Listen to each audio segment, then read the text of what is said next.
Hi friends, Amazon ప్రైమ్లో release అయిన the last sunrise cinema ఎలా ఉందో ఇప్పుడు చూద్దాం. సినిమా తెలుగు డబ్బింగ్లో రిలీజ్ అయింది. ఈ సినిమా ఎలా ఉందో చూద్దాం. ఈ సినిమా కథ పెద్ద కొత్త కథ కాదు. హీరోయిన్ బ్రెయిన్లో ట్యూమర్స్ ఉంటాయి. ఆ అమ్మాయి సర్జరీ చేయించుకుంటే గతాన్ని మర్చిపోతుందని భయపడుతూ ఉంటుంది. దానివల్ల సర్జరీని పోస్ట్పోన్ చేస్తూ ఉంటుంది. అయితే ఎలాగైనా సరే సర్జరీ చేయించాలని తల్లిదండ్రులు ఆమె ప్రేమిస్తున్న వ్యక్తి ట్రై చేస్తారు. సర్జరీ జరిగిన తర్వాత ఏం జరిగింది, ఆమె గతాన్ని మర్చిపోయిందా, ప్రేమకు దూరం అయిందా అన్నది మిగిలిన కథ. ఈ మధ్యలో ప్రేమ కథను మనకు చూపిస్తాడు దర్శకుడు. ఆ ప్రేమ కథ రొమాంటిక్ సీన్లతో న్యూడ్ సన్నివేశాలతో ఉంటుంది. అంటే మరీ దారుణమైన న్యూడ్ సన్నివేశాలు కాదు, కొంచెం ఉంటాయి. హీరోయిన్ చూడడానికి మన ఇండియన్ అమ్మాయిలా ఉంటుంది. ఈ టైప్ నవల్స్ని సినిమాలుగా తీసి అమెజాన్ ప్రైమ్ రిలీజ్ చేసిన అన్ని సినిమాల్లో హీరోయిన్ ఇండియన్కి దగ్గర పోలికలతో ఉండడం విశేషం. సో మనం ఇండియన్స్ హీరోయిన్ కూడా బాగా ఇష్టపడతాం. ఒకటి రెండు సీన్లు ఉంటాయి. బోట్లో ఒక సన్నివేశం, వీధి మధ్యలో ఒక సన్నివేశం.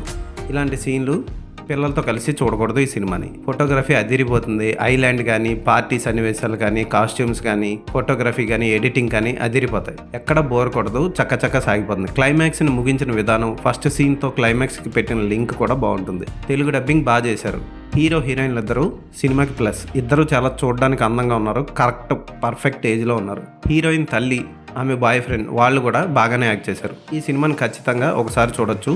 పిల్లలతో మాత్రం చూడకండి. ఈ సినిమాకి నేను ఇచ్చే రేటింగ్ 2.5/5.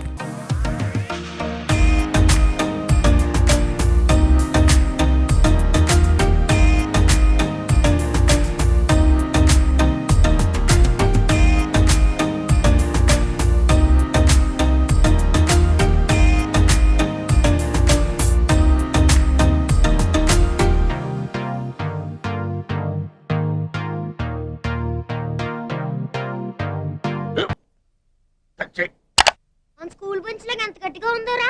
కొట్రా, కొట్టు, పర్లేదు, కొట్టు.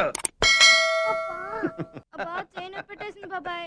ఆ, నీకు నొప్పి ఏంటి నువ్వు కొడతావా? కమా బిట్ మీ యార్. వద్దు బాబాయ్. వాడిని నేను కొట్టడం లేదమ్మా, వాడినే నన్ను కొట్టమంటున్నాను. ఆ. నువ్వేం కంగారు పడక్కర్లేదు. అడుగుతావేంటి?